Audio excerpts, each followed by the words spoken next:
ଦୁର୍ଘଟଣାରୁ ଅଳ୍ପକେ ବର୍ତ୍ତିଲେ ଅବସରପ୍ରାପ୍ତ ଅଧ୍ୟକ୍ଷ। ସୁବର୍ଣ୍ଣପୁର ଜିଲ୍ଲା ବିରମହାରାଜପୁର ବିଜୁ ପଟ୍ଟନାୟକ ମିନି ଷ୍ଟେଡିୟମ ମୁଖ୍ୟ ଫାଟକ ନିକଟରେ ଆଜି ଘଟିଯାଇଛି ଏଭଳି ଏକ ଦୁର୍ଘଟଣା।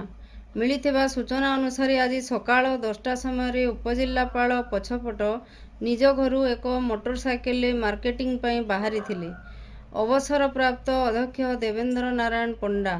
ତେବେ ଉପଜିଲ୍ଲାପାଳଙ୍କ ଛକ ଅତିକ୍ରମ କରି ଆସୁଥିବା ସମୟରେ ବିଜୁ ପଟ୍ଟନାୟକ ମିନି ଷ୍ଟେଡିୟମ ମୁଖ୍ୟ ଫାଟକ ସମ୍ମୁଖରେ ହଠାତ୍ ଏକ ଅଲ୍ଟୋ କାର ତାଙ୍କ ଆଡ଼କୁ ମାଡ଼ି ଆସିଥିଲା। ସୌଭାଗ୍ୟବଶତଃ କାରଟି ତାଙ୍କୁ ସାମାନ୍ୟ ଧକ୍କା ଦେଇ ରାସ୍ତା ତଳକୁ ଖସି ପଡ଼ିଥିଲା। କାର ଧକ୍କାରେ ଶ୍ରୀ ପଣ୍ଡା ଗାଡ଼ିରୁ ଛିଟିକି ରାସ୍ତା ତଳକୁ ପଡ଼ିଯାଇଥିଲେ।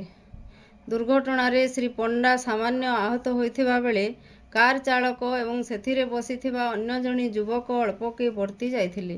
ଖବର ପାଇ ପିସିଆର ଭ୍ୟାନ୍ ତୁରନ୍ତ ଘଟଣାସ୍ଥଳରେ ପହଞ୍ଚି କାରଟିକୁ ଥାନାକୁ ନେଇ ତଦନ୍ତ ଆରମ୍ଭ କରିଛି। ତେବେ କାର ଚଳାଉଥିବା ଯୁବକ ଜଣକ କାର ଶିଖିବାକୁ ଷ୍ଟେଡିୟମକୁ ଯାଇ ରାସ୍ତା ଉପରକୁ ଆସୁଥିବା ସମୟରେ ଭାରସାମ୍ୟ ହରାଇ ଦୁର୍ଘଟଣାଗ୍ରସ୍ତ ହୋଇଥିବା ଜଣାପଡ଼ିଛି।